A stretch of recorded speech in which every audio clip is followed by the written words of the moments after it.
Olá, galerinha! Bem-vindo ao Corte Show, o seu canal de corte mais querido do YouTube.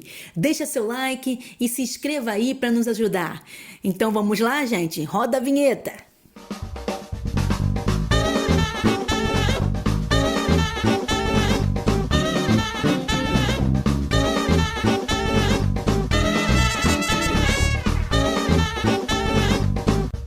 Vitão, E aí, hoje pessoal? é o flow do zoológico, onde eu vou ficar, e aí, agora eu tô mentindo? Não, a galera, às vezes eu tô no shopping, em restaurante, agora não mais por causa da situação, mas eu tô lá andando, né, galera? E aí? O que eu tô pensando? Não, cara, não é assim que funciona, cara. Quem dera fosse, né? Se pudesse ler a mente de qualquer pessoa que se olhasse, né? Seria um superpoder incrível. Ou não, né, cara? É, bom. Em algumas situações não é muito bom saber o que tá acontecendo, né, Verdade, cara? verdade. É. Verdade. Eu tenho esse pensamento, mas na verdade eu acho que, por mais que seja doloroso, a verdade é sempre melhor. Você acha? Eu acho que sim. Cara, eu não concordo muito. Eu acho que assim, eu acho a mentira, isso é até meio polêmico. Eu, como estudante, de desmascarar os mentirosos, falar, mas a mentira, ela não é totalmente ruim. Ela é benéfica em muitas situações, inclusive ela é necessária em algumas situações. Eu vou dar um exemplo. A gente estuda o conceito de light lies, que são as mentiras leves e as mentiras benéficas. Então, por exemplo, Vitor, mas quando uma mentira é benéfica? Imagina o seguinte, tem um contexto que é uma família desestruturada, você tem um pai que é alcoólatra e bate na mãe e no filho. E um dia ele chega em casa bêbado e o menino já vai se esconder porque sabe que o pai vai encher de porrada. E aí o cara chega pra mulher e fala, cadê o moleque? A mãe deveria mentir ou falar a verdade? Contar onde o moleque tá? Ou mentir e falar, não, ele não tá em casa. Ela pode falar a verdade e não contar onde o menino tá. Tipo, como? Exato. Como é isso? Assim, não sei onde ele tá. É tipo, eu sei onde ele tá, mas eu não vou te falar porque você vai bater nele. Cara, isso é uma omissão, é um tipo de mentira. Eu estou omitindo uma informação. Mas você tá sendo claro que você tá omitindo sua informação, né? Mas eu tô mentindo do mesmo jeito. Eu tô omitindo, eu tô segurando uma informação. Aham. Isso é uma pauta complicada. Muita gente fala assim, eu não me... Cara, eu ouço isso muito em curso. Aham. Geralmente é tipo assim, a galera fala, minha namorada, meu namorado, quando eu perguntei, falou, não é que eu menti, eu só não contei tudo. Isso é uma mentira. Por mais que você deixe claro, não contei tudo. Aham. É uma mentira. Você omitir parte Sei da lá, informação. pra mim buga o meu cérebro um pouco. Perfeito. Vamos lá, eu vou pegar pelo contexto do que eu estudo. Aham. Qual que é o contexto da mentira que eu estudo? Isso é até legal falar, porque aí já desmistifica um monte de coisa. Vitor mitomaníaco, e a pessoa com retardo mental, e a pessoa que está sob atraso mental por influência de outras coisas. Tipo, como funciona a mentalidade desse cara? Mentira. O que é? Atraso mental, famoso burro, porque fumou maconha pra caralho. Não, momentaneamente dá uma letargia mental, mas a longo prazo eu não sei, não sou especialista no assunto. Também, eu acho. Como funciona? Quebrei até a linha de base agora. O cara vai lá, a conduta desonesta. O que é a conduta desonesta? Aquilo que a gente estuda. Tem que ter 4 critérios básicos. A manipulação de informação. Então eu vou manipular uma informação que, se eu não manipulasse, ela seria vista como verdadeira. A informação que eu considero verdadeira eu vou manipular. Isso eu posso criar um dado falso, que é chamado de mentira de fabricação. Então, por exemplo, sempre dou esse exemplo em curso que pega muito bem. O cara sai da faculdade, passa na casa da amante e vai pra casa dele. Aí a namorada fala, amor, você saiu da faculdade, pra onde você foi? Eu fui pra casa. Verdade. Em algum momento ele foi pra casa após a faculdade. Agora, isso é uma mentira de omissão. Ele escondeu essa parte que ele estava na casa da amante. Agora, se a namorada, ou o namorado, enfim, gente, sem sexismo, só uma situação contextual. Pergunta, mas amor, você demorou muito. Entre a faculdade e a tua casa, tu tava onde? Putz, eu tava na casa do Monark. Pô, foi mó legal, a gente tava lá, jogando videogame e tal. Isso é uma mentira de fabricação. Então a gente tem esses pontos, né, cara? Ele pode ter ido transar com a mina na casa do Monark. Olha aí. Cara, isso seria Aí. um bagulho muito cabuloso, né? Uma transa em câmera lenta, assim, um bagulho muito louco. Não, piadas à parte, são esses os critérios. A gente tem que ter manipulação da informação, ato deliberado de enganar, sem aviso prévio. Aviso prévio, quem avisa que vai mentir? Tem alguns contextos que isso fica explícito, tipo jogando pôquer. Você entende que podem mentir pra você em algum momento. Então tem contextos.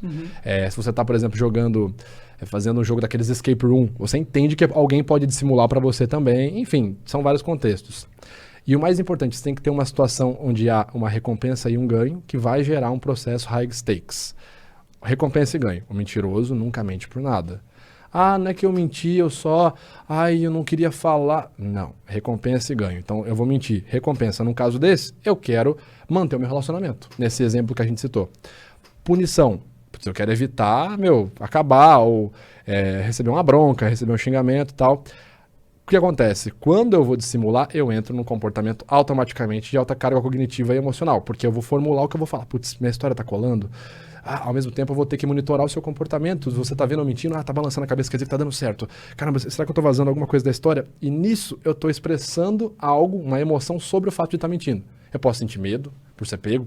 Putz, será que eu vou ser pego? Eu posso me sentir orgulhoso, posso sentir prazer. Prazer, sensação de superioridade. Putz, esse cara é trouxa, cara. Não vai perceber que eu tô mentindo na cara dele. Esse comportamento emocional, nessa dualidade, né, brigando, vamos dizer assim, com o racional, é o que geram os sinais não verbais.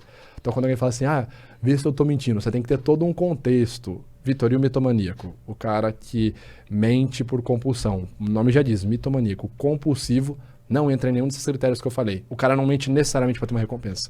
Ele não mente porque, se ele te enganar, ele vai ganhar uma promoção. Não, ele mente porque ele é compulsivo. É compulsão dele. Ele gosta de mentir. E a omissão se encaixa nesses pontos. Se eu vou lá, eu dei toda essa palestrinha, Zé Palestrinha, para poder falar da omissão que se encaixa nesse critério de conduta desonesta. A omissão, vamos supor, nesse caso que eu falei, perfeitamente cabe uma omissão. No caso da mãe também, eu sei onde está o meu filho, mas eu não vou te falar porque tu vai bater nele. Uhum. É uma omissão. Eu tenho essa informação, mas eu não quero contar para você. Uhum. Ok, eu estou sendo claro. Mas é uma omissão não velada. E não velada, perfeito. Não deixa de ser uma omissão. Uhum. Faz sentido. Eu estou sendo claro. Eu estou manipulando a informação, né? Ou seja, não estou te contando, isso é uma manipulação de informação. Né? Uhum. Não contar é uma manipulação. Verdade. Ou alterar é uma manipulação de informação. Eu tenho conhecimento da informação verdadeira e eu estou buscando evitar uma punição e manter uma recompensa. Uhum. Então, que é proteger o filho. Isso é engraçado, porque essa mentira, a omissão, ela é muito sensível. A galera, não... Cara, sem brincadeira. Casos, ainda mais quando é análise de vídeo de político, quando eu falo omissão... fulano... Porque a omissão no código do protocolo SCANS, ela é o S2, né? A omissão pode ocorrer, é uma manobra evasiva, a omissão. Eu te pergunto, tu traiu tua mulher? Aí você vai lá e fala assim, mas peraí, você tá perguntando isso por quê? Você está dando uma deflexão, está escondendo uma informação, você não falou não e nem sim, você está omitindo. Sim, sim. A galera fica doída. Não é assim, porque... Não, veja bem, o cara criar uma informação falsa é muito pior. Gente, é omissão do mesmo jeito, é mentira do mesmo jeito. Se melhora até o ego pensar dessa forma, beleza, mas é mentira do mesmo jeito. Mas nossa, deve ser muito louco ficar analisando político, Nossa, cara. Não, é bizarro, cara. É bizarro. Cara, e assim, às vezes você tá analisando um vídeo de política e você fala, mano, eu não tô vendo isso, cara. É complicado até a análise de vídeo político, porque assim, eu sempre sei a consequência do que vem depois, né? Vem muito e-mail, muita ameaça. Política é o que mais vem ameaça. Sério? Imagina, a política é tudo bandido. É um negócio ali, cara, é complicado. Aí a galera fala assim, nossa, engraçado, né? O Vitor nunca analisa o lado A, só analisa o lado tal. Cara, primeiro que já é uma mentira. Tem análise dos dois lados. Momento de eleição, as últimas eleições. As últimas semanas da eleição. Analisei o Bolsonaro e no Nordeste pedir voto, destaquei a expressão de nojo que ele fez quando colocou o chapéu nordestino. Analisei o Haddad indo pedir voto na igreja e destaquei a expressão de desprezo que ele fez pedindo voto na igreja. Então assim... Isso já é mentira. Mas o segundo ponto, eu não sei o que a galera pensa, cara. A galera acha que um canal de 3 milhões, praticamente 3 milhões de seguidores, de inscritos, eu vou falar um negócio que não é favorável pro político, você acha que ele vai ficar na boa. Que legal, esse cara tá promovendo a ciência. Cara... Deve ser ele quer que se foda a cara, ciência, né? Ele vai gerar ataque... Assim, isso se ele for de boa. Ele vai gerar um ataque no Twitter, vai manifestar a galera dele pra me mandar dislike, pra me xingar. Isso se o cara for bonzinho. Se o cara Rolou fizer... isso. Porra, pra caramba, cara. Caraca. Eu não vou citar nomes pra já não me complicar, mas já... E como eu falei, isso se o cara for de boa e fizer o jogo social, que é o jogo social normal, todo mundo faz nas redes sociais, todo político tá fazendo todo dia. Se ele não quiser fazer um jogo criminoso, né? Esse é o problema, né? Cara, já recebi uns e-mails cabulosos, assim. Caralho, sério? Sim, uns e-mails assim, o cara, mandar um dossiê de várias informações minhas... E eu, caraca, velho. Você mora aqui, essa aqui é a sua família. Exatamente. Essa é a sua rotina. Exatamente, cara. Para de falar que eu tô mentindo. Ele não falou nada disso, né? E outra, mandou carta anônima. Assim, eu sei quem é, mas não dá pra identificar. Entendi. Caralho, É. isso é um... Eu me lembro aquela cena do filme do Homem-Aranha, né? Com grandes poderes vem grandes responsabilidades. Cara, Caralho. me lembra a frase do filme do Sonic. Com grandes poderes vem muita gente querendo te matar. É exatamente essa frase, cara. É isso, sabe? Você, pior que você viu na internet uma referência poderosa, né? Cara? Você virou, tipo, o cartório da verdade. Nossa, o fiscal da mentira, que né, o Gaules me chamou, né? O fiscal de mentira. Pois é. Cara, eu acho isso interessante, né? Essa persona digital, né? Mas é uma merda. Cara, é complicado. Primeiro que assim, eu penso assim, cara, você tá... que você quer, vamos supor, você tá em dúvida entre um cara que você acompanha na internet. Eu quero saber se o cara mentiu. Ok, tem um canal que clama, que ele faz análises e tal, ele mostra, por mais que eu me esforce, eu mostro ali a referência científica, coloco ali a explicação, nunca afirmo, o cara é um mentiroso, nunca coloco opinião pessoal, juízo de valores, nada. Mas, cara, eu acho complicado você confiar 100% numa pessoa. Eu acho assim... Se eu tivesse no lugar do público, eu não confiaria 100% em mim. Até porque a própria precisão do meu estudo ela não é 100%, né? A precisão mais alta que você pode atingir, isso que se tem de registro em detecção de mentiras com um protocolo científico, né? No artigo Detecting Deceit via Non-Verbal Behavior, do Aldert Vrij. O cara é super nerd. Super, ultra nerd, né, cara? Tem que saber isso aí, cara. O professor Aldert Vrij, professor emérito, inclusive da Faculdade da Pensilvânia, ele mostra a precisão mais alta que você pode ter analisando a linguagem corporal, num contexto onde a pessoa está sobre uma situação high stakes, ela está ali no contexto que ela pode receber uma recompensa ou uma punição, e você está vendo esse vídeo, e não em tempo real, porque em tempo real a precisão cai bastante também, você pode chegar a 90%. Então, assim, mesmo se eu fizer a análise perfeita, ainda tem 10% que são problemáticos, entendeu?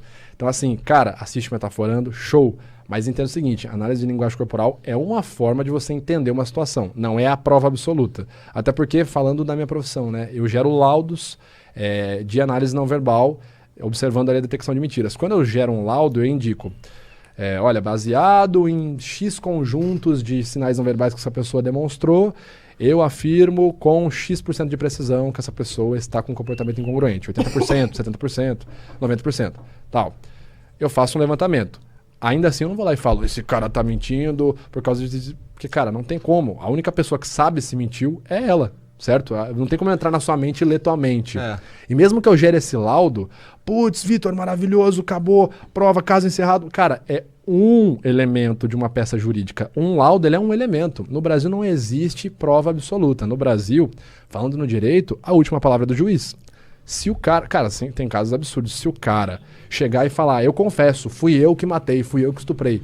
Se tiver uma confissão, que é um tipo de prova, ela ainda assim, o caso pode ser anulado, a prova pode ser anulada, o cara pode não ganhar ou não perder, se ele quiser perder o caso, porque é a última palavra do juiz. Tem casos assim, inclusive falando da confissão, o cara pode ter confessado por se sentir coagido também, isso não quer dizer muita coisa. E o juiz aqui no Brasil, além dele ter essa palavra máxima, tem muitos casos que são absurdos no direito. Por exemplo, o cara vai e tem um exame de DNA, que em teoria é um exame direto, certo? E se for o teu DNA, ok. Ainda assim tem casos que o exame de DNA é anulado.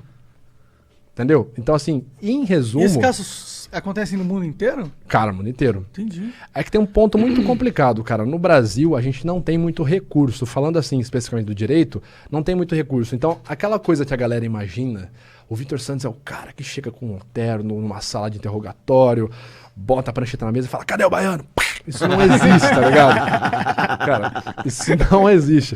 Nosso governo, nosso estado, ele não tem verba pra fazer isso. Dificilmente uma parte privada vai querer investir nisso. Tem uma estatística aí que, tipo, 80 e não sei quantos % dos homicídios não são solucionados. Sim, o Brasil é... Cara, assim, é uma estatística... Esses dados, infelizmente, são muito altos no Brasil. Sim, acho que é acima de 80%. É meio absurdo, né, mano? É meio absurdo. Tipo, a chance de eu matar alguém e ser pego é muito menor do que eu sair livre. Sim. Tipo, é um incentivo pra matar as pessoas, mano. Não sei se é um incentivo pra matar, mas realmente é um dado bem complicado. É uma expressiva muito complicada. Tipo, pelo menos se eu tô na minha vida e a opção matar surge, se eu tenho uma chance em 5 de ser preso, essa opção fica um pouco mais... Se eu sou um psicopata ou um cara que tá apto à violência, tá ligado? Não e tem muita gente... E, cara, vamos ser sinceros, eu não sou a favor da violência, o caralho. Mas eu tenho certeza que todos aqui nessa mesa são capazes de ser bastante violentos. Em situações específicas, a violência é necessária. Claro. Isso é, inclusive, o próprio Tim Larkin, escritor, ex-SEAL oficial da Marinha Americana, no livro When Violence is the Answer, ele descreve. Existem pequenas situações que talvez a maioria das pessoas não passe na vida, ok? Pequenas situações. As que passarem irão passar no máximo uma, ou raramente uma outra pessoa irá passar no máximo duas, que é quando a sua vida é diretamente ameaçada. Nesses casos onde sua vida está diretamente ameaçada e onde a violência é aplicada, você deve reagir de forma muito mais violenta. Então, em alguns casos super específicos, né? Mas por exemplo, não um comportamento violento. Vou dar um exemplo polêmico aqui, né? Olha lá. Se preparem. Vou tomar água. Por exemplo, um cara acabou de estuprar tua filha, tá ligado? E aí eu sei que eu tenho uma chance em 5 de ir preso se eu matar esse cara. É crime passional. Pode ser visto como crime passional. Ok, mas eu tenho certeza que essa opção se abre bem mais se eu estando no Brasil do que eu estando nos Estados Unidos, tá ligado? Se abre pra você se ferrar ou não? Não, se abre pra eu escolher essa opção, sacou? Tá, porque assim, o direito no Brasil ele é muito... Cara, e isso não são palavras nem minhas, né? Eu gravei recentemente um vídeo com o professor da Universidade Federal de Minas Gerais, o Dr.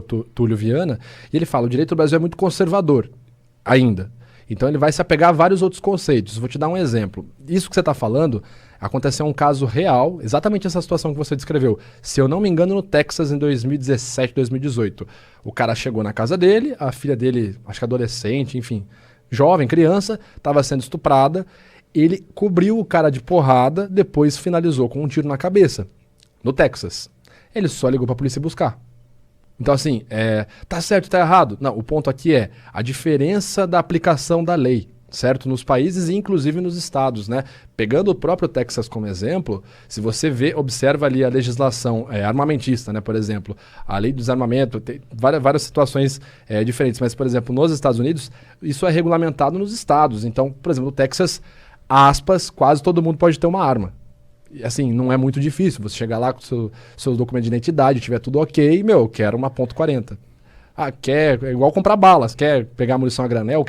Qual munição você quer? Special? Mais P? O quê? Você pode ter um arsenal dentro de casa. Sim. São vários pormenores, mas em essência é muito interessante esse ponto da aplicação da lei. Uhum. Né? É muito diferente no Brasil, cara. Eu, pessoalmente, gosto bastante da filosofia do Texas. Do trânsito do Texas. Eu acho que deveria ser. A gente ia copiar um pouquinho essa filosofia. É complicado. Eu vou tomar mais água. Eu não sei. Não, sou profissional liberal, profissional autônomo. É? Basicamente, geralmente, né? Aliás, até agora, até o momento, só partes privadas. Então, eu só sou contratado de forma privada em casos judiciais. A maioria dos casos, abuso sexual. É o que um advogado te contrata? Ou o próprio cliente. Sim, mas geralmente a triagem é toda com o advogado, né? Quem faz todo o contato comigo é o advogado ou a advogada do caso, né? Mas a maioria dos casos, tudo abuso sexual e a maioria abuso sexual infantil. Caralho. Então seu trabalho é pesadíssimo, né, cara? Cara, assim, isso é um negócio que eu não falo, porque nunca é perguntado também, mas, cara, você tem que ter um treinamento mental muito complicado, porque, assim, tenta pensar o seguinte, vou dar só um contexto. Eu, obviamente, não posso falar nada dos casos, pelo segredo, pela ética profissional, e porque a maioria deles, se não todos estão em segredo de justiça ainda, nenhum caso ainda deu jurisprudência. Já faz isso há muito tempo? 2017. Então, imagina assim, cara, um dos casos que eu trabalhei ano passado, ele chegou a ser televisionado, eu não posso falar qual caso foi, só posso dizer que é abuso sexual infantil praticado ali por um dos parentais, ok? Isso eu posso falar sem me complicar. Então, imagina você ver um vídeo, cara, de 20 a 30 minutos da criança descrevendo como que esse parente abusou dela. E aí, você tem que ver mais vídeos dessa criança entrando em contato com esse parente em festas de família e você vê a criança reagindo, a criança vomitando quando ela vê esse parente. Tá, tipo... E você tem que ficar ali, cara, porque, tipo assim, interessa o meu juízo de valor. Além de eu estar fazendo essa análise, eu ainda posso estar errado, cara. Eu tenho que pensar isso. Porque a justiça brasileira, ela é assim. Quem tem que provar alguma coisa é quem acusou. A pessoa que foi acusada, ela é inocente, até que se prove o contrário, ok? Inclusive, eu falei isso numa entrevista do TV Fama quando foi sobre o caso Prior. Eu falei, o Prior é inocente, até que se prove o contrário. Acabou minha participação, a apresentadora falou, então, como vocês viram, o perito falou que ele mentiu. Foda, né, cara? Foda. Só um negócio veio na cabeça aqui agora. Aí eu termino de falar aqui, o Igor vira, então, vocês viram que ele disse aqui que mentiu mesmo, na cara dura. Mas é complicado, cara, você passar 30 minutos vendo uma criança descrever um abuso e, tipo, você ter que sair pra ir viver o seu dia e tal. É uma experiência complicada, cara. Com todo respeito, não queria ter o seu trabalho, Não, cara, muitas vezes não é interessante, cara. Não é interessante. Mas assim, o que eu me prendo muito, porque ano passado a gente realizou uma pesquisa que inclusive saiu esse ano, está sendo feito o FABS, que é o primeiro sistema facial apenas voltado para crianças. É uma pesquisa pela Juliana Negrão, pesquisadora da Mackenzie. Então eu participei dessa pesquisa ano passado. Então a gente está fazendo trabalhos interessantes na área da pedagogia para realmente ajudar as crianças. Então você tem um filho, e aí seu filho chega da escola e tal. Às vezes você tá lá, rotina, você tá mexendo no celular e tal, parará. Aí chegou seu filho e você, e aí, como é que foi? Ah, foi bom. E você nem tirou o olho do celular, você tá lá, legal, vai tomar banho, vai jantar, tua mãe tá lá. Cara, nisso, a criança te entregou e você não percebeu. Entendi. Então, assim, a gente tá montando uma pesquisa interessante. Então, isso me alivia mais. Só que, cara, o que eu percebo muito, falando assim, de abuso sexual infantil, é que é como se fosse uma iguaria, sabe? Cara, é nojento, cara. Caralho, assim, cara. é nojento. Eu não posso falar muito, até por questão de segurança minha, de caso que eu já trabalhei, mas, cara, é nojento. Se eu te falar, por exemplo, situações onde tem, tipo, festas de swing, que a galera famílias levam as crianças. Mano, é Caralho. nojento. É nojento. É nojento. Caralho, que bizarro, isso existe? No What Brasil. the fuck, Aqui no Brasil. meu? E não é um caso só, E eu isolado. digo que eu não queria ter esse emprego porque eu sei que é difícil, mas eu sei que ele é muito importante que exista Eu e espero que tá ajuda. fazendo algo de bom com também. certeza, e que ajuda muitas pessoas, eu não duvido disso. Só que deve realmente ser, tipo, eu pessoalmente não sei se eu teria estômago, tá ligado? Deve ser algo realmente complicado. Eu lido com a internet, já fico maluco, imagina ter que lidar com essa porra. Cara, é o que eu falo. Quando você lida com essas situações doentias, cara, você vê outras coisas e fala, mano, releva, isso é de boa. Cara, é complicado. Assim, eu tô trabalhando num outro projeto paralelo, que eu espero poder falar sobre ele logo em breve, né? Que é uma série, não posso falar muita coisa, mas é uma série que eu espero que dê certo esse projeto. A gente tá nas tratativas aí. Mas é sobre um serial killer, um assassino estuprador em série, que basicamente, cara, eu fiz até um vídeo sobre ele, é o assassino da minha infância.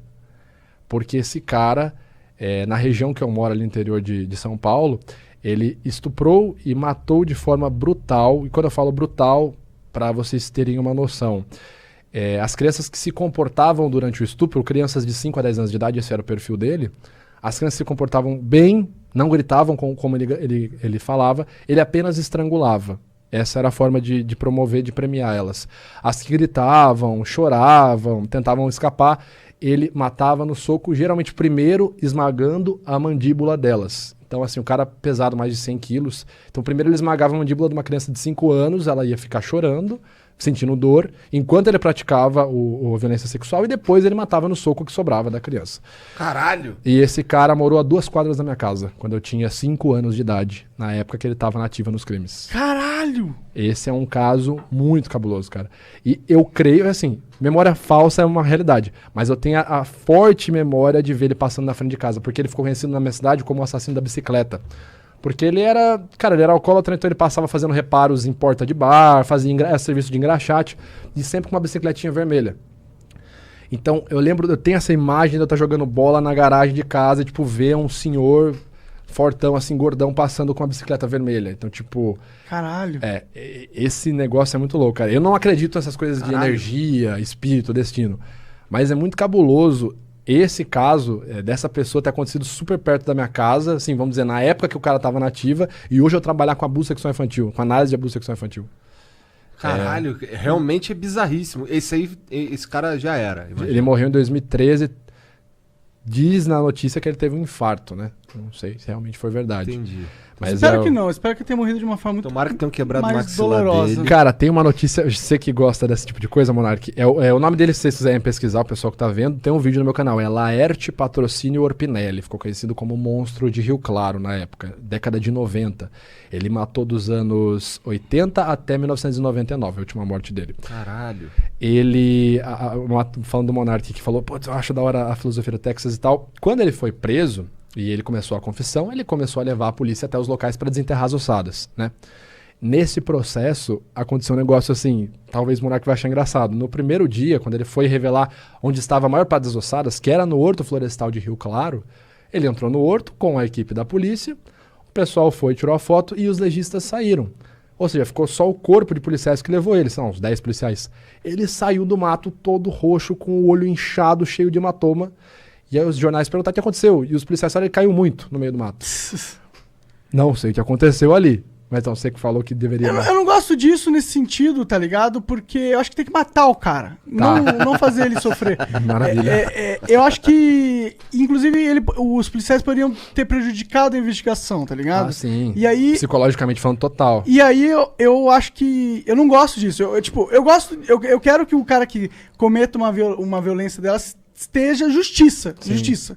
Tipo, se no primeiro momento a justiça cabe a mim ali, se eu tô enfrentando se ele está estuprando minha filha, meu filho, eu pessoalmente, eu não vejo aquilo como uma vida humana, entendeu? Você fala assim, a primeira linha de defesa da sua família é você numa situação dessa que você citou. Sim, e eu não vou... Sim. Faz total sentido. Ficar com dó do cara, tá ligado? Sim. Falando sobre o estudo do uso da violência, né, citando o Tim Larkin mais uma vez e citando também o Joey Navarro, que é ex-agente do FBI no livro Dangerous Personalities, eles são incisivos. Se você tem a certeza, né, porque eles são criteriosos. Não adianta ser tipo assim, pô, o cara me fechou no trânsito, me chamou de filho da puta, ou minha filha tá do lado da minha irmã, ele xinga minha filha de vaca, biscate e tal. Cara, vai embora. Porra, pra que você vai correr o risco? Você não sabe se o cara tá armado, cara, vai embora. Isso assim, profissionais da área da segurança e da aplicação diária da violência. Agora, quando você atende aos critérios, você estuda, você entende o que é uma situação de violência social e não uma agressão social. Existem diferenças entre esses dois. Quando você entende que você está num contexto de violência social, é recomendado que você use o máximo de violência possível e o mais rápido possível para neutralizar essa ameaça. Isso que os profissionais da área de defesa pessoal especificamente voltada para a proteção da mulher dizem. Não cultivar um comportamento, uma rotina de violência, um comportamento agressivo. Mas, se você tem os dados e percebe de forma criteriosa que você está com a sua vida ameaçada de forma direta, sua violência tem que ser responsiva e muito mais alta. Mas eu concordo pra caralho. Mas, tipo, se isso aconteceu naquela situação... Tipo, você falou, não é nem com você, também já foi. Se esse pai tivesse chegado 3 horas depois, a filha tinha sido estuprada, o moleque tinha ido embora, ele foi, pegou o moleque, encheu ele na porrada, tá ligado? É crime passional. Assim, provavelmente vai ser visto como crime passional. Pode crer. Teve um caso no Brasil que foi, e o pai falou exatamente isso. O pai, não foi estupro, o garoto, filho do cara, morava num bairro meio ruim, assim, vamos dizer. E aí numa festa ele discutiu com o cara, festa do bairro assim, né? Aí veio 2 moleques, um pegou ele por trás e o outro lotou o moleque de facada. E o moleque morreu. Ali, festa, baile, tava... O pai do garoto saiu da casa dele, armado, isso assim, coisa de 2 dias depois da situação. Sabia quem eram os moleques, entrou na casa do moleque, tava os 2 dormindo. Acordou um, tiro na cabeça. O outro acordou, tiro na cabeça, foi preso. Por que você fez isso? Matou meu filho, me vinguei. O senhor tá arrependido? Não. O senhor vai cumprir? Vou cumprir. Então... Tudo bem, eu seria o cara que ia preso, tá ligado? Oh, me lembra de nunca mexer com tua filha, pelo amor de Deus. Eu acho que eu também ia preso, cara. Eu não vejo como... Esse pai, eu não sei se ele foi imoral, tá ligado? Cara, ele fala, pelo que a gente vê na entrevista, que ele fala assim, eu não tenho razão mais pra viver.